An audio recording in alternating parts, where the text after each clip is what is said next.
Ayun, may ginagawa ko. Wala ba? May tanong ako sa'yo. Ano naman? Ano ang mas mataas? Multiplication o addition? Anong klaseng tanong yan? Siyempre, multiplication. Ano naman masihirap ka dyan? Ganyan ba yung tinuturo sa inyo sa Manila? Iba ang turo sa amin sa probinsya.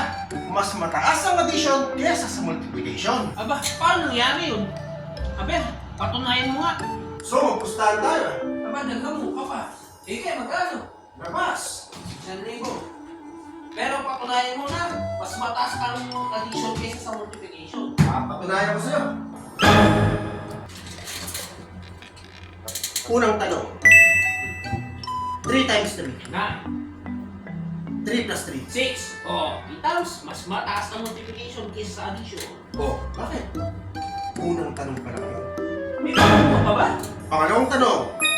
2 times 2. Oo. 2 plus 2. Oo. Patas na. 1 times 1. 1. 1 plus 1. 2. Oh, ano ang mas mataas? Addition. Oh, tama ang probinsya ang turo sa amin. Easy money.